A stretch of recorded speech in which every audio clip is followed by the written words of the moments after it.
Yeah, so using that Keith Jarrett change, I'm not quite sure what to do after the C. I think I should just go to like an F altered and then the B flat. Let's try that from D flat.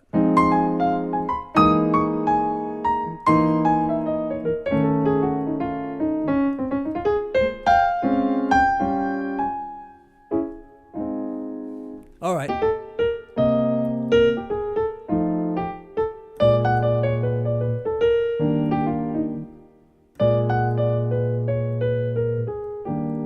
Hey everyone, Tony Winston here for Jazz Piano College. Going to cover the song All the Things You Are and pick out all the 2-5-1s. Now, I was just playing Autumn Leaves.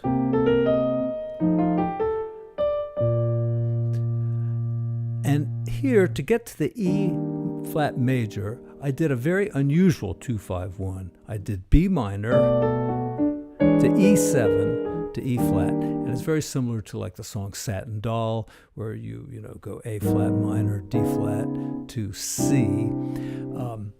It's a 2-5-1, but it's not in the usual form of a 2-5-1. It's a 2-5-1 that's kind of like 2-5-1. And in the song All the Things You Are, and I'm using a chart from the New Real book, it's got that same kind of reharmonization in there, which we'll talk about. But first, we're just going to dig through the entire song here, starting with the intro. And we're playing a D flat 7th with a sharp 9. And then same thing on C 7th with a sharp 9. All right, then we get into the song, and here I have F minor 7, and I've labeled it a 2 chord. And you're probably thinking, this song is in key of A flat. That is not the 2 chord. That is the 6 chord. However, there is a form of analyzing these songs where you can analyze any minor chord as a 2 chord, especially if it comes in a 2-5-1. Now, this one does not come in a 2-5-1, but I'm calling it a 2 chord, just like any dominant chord can be called a 5 chord, whether it's the dominant chord of the key that you're in or just any dominant chord. You can call it a 5 chord, and we're going to do that today. So we've got our 2 chord here, and then we're going to go to B flat minor, which is really the 2 chord in the key of A flat, and then we've got an E flat 7th, which is really the 5 chord, and the A flat, and that's the key that we're in. And notice there, and it's kind of scratched out, but there's an E minor 7 and an A 7. So E, A to A flat. E, A to A flat. And to find this kind of a 2-5-1, here's your 1 chord. Here's a substitute for this 5, all right? So this is a sub, a tritone sub. And then what can come before that sub? It's 2, 2, 5, 1. All right. Then we go to the 4 chord, and now we have a 2-5-1 in the key of C, and I've gone ahead and labeled it as a 2-5-1. Of course, it's not a 2-5-1 in A flat, but it's a 2-5-1, and we should think of it that way. 2-5-1. The next 2 lines are essentially the same thing in a different key. We're really in the key of E flat here.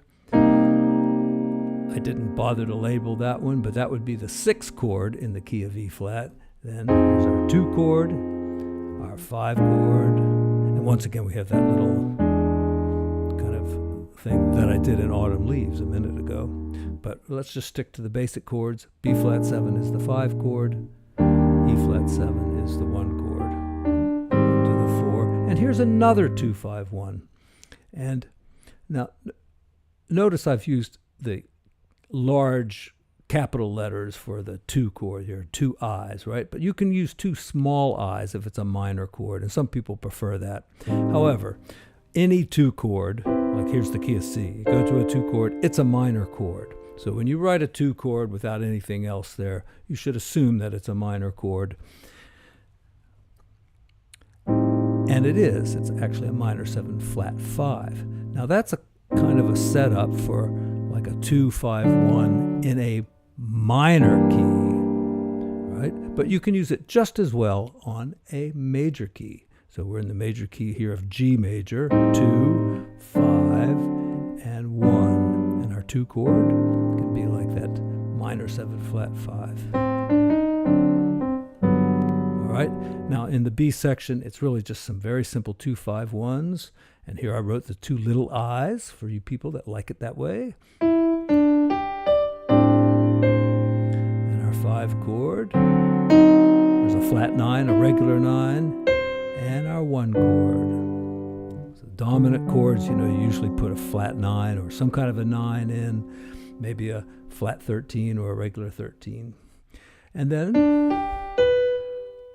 you could just play, F sharp minor 7, but the flat 5 is nice. And there I've notated it with the 2 and Roman numeral 2 and that little symbol there, which means half diminished, which is a minor 7 flat 5. Minor 7 flat the 5.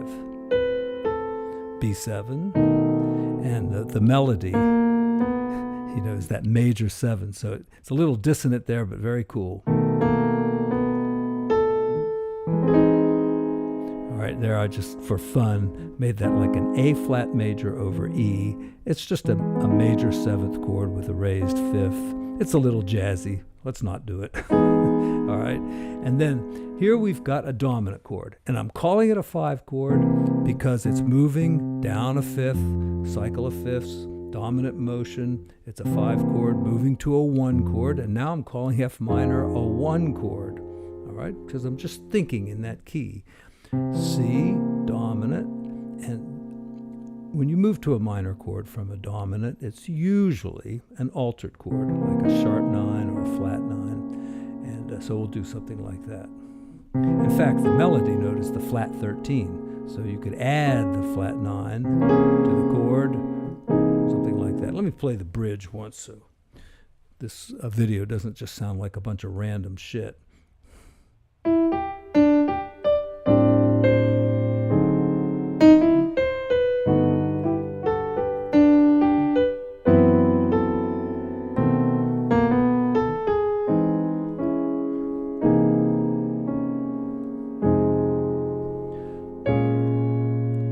B flat minor, there's our 2 chord.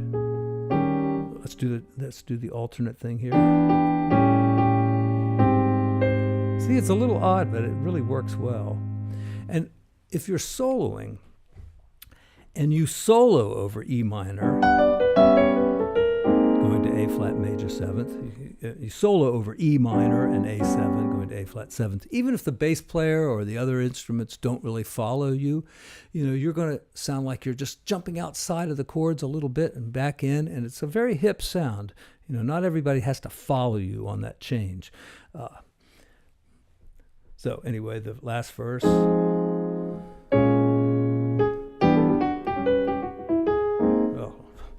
Last verse.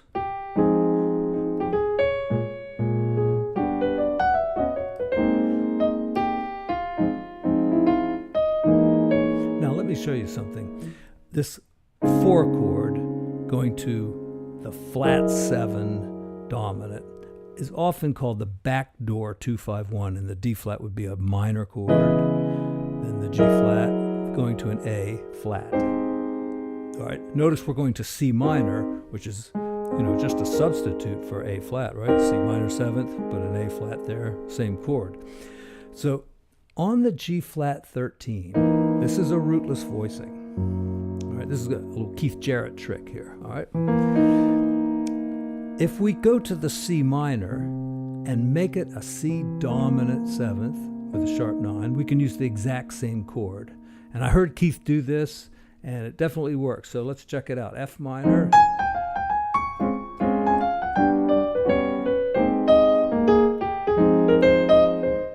So let's check it out, starting on the F minor.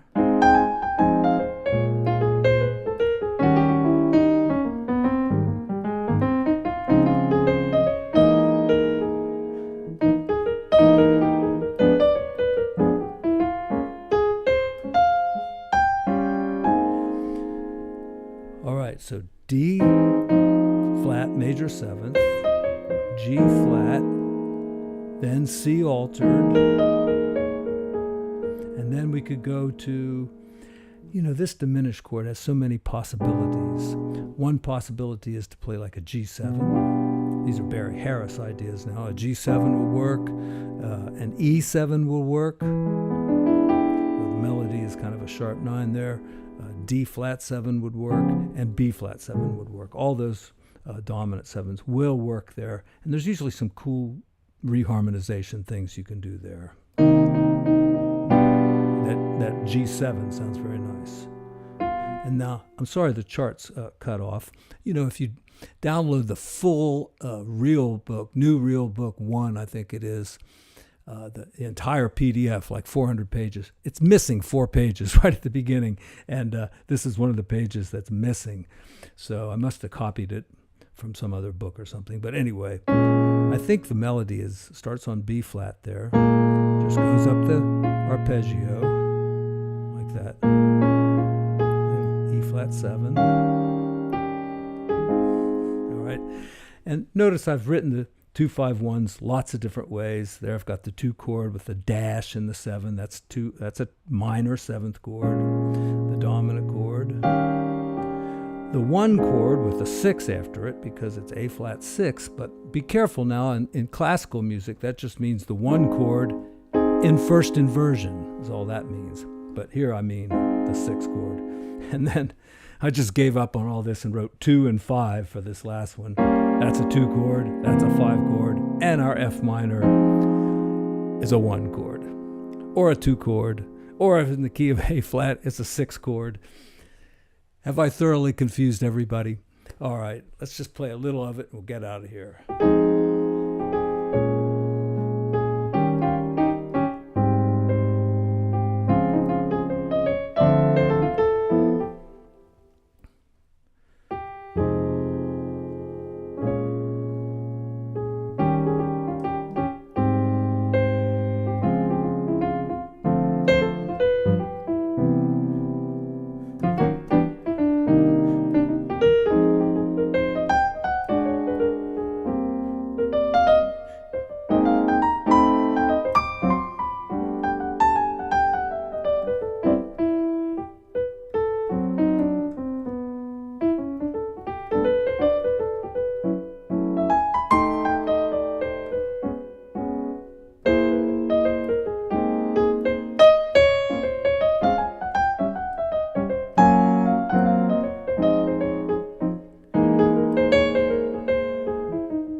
Yeah, so using that Keith Jarrett change, I'm not quite sure what to do after the C. I think I should just go to like an F altered and then the B flat. Let's try that from D flat.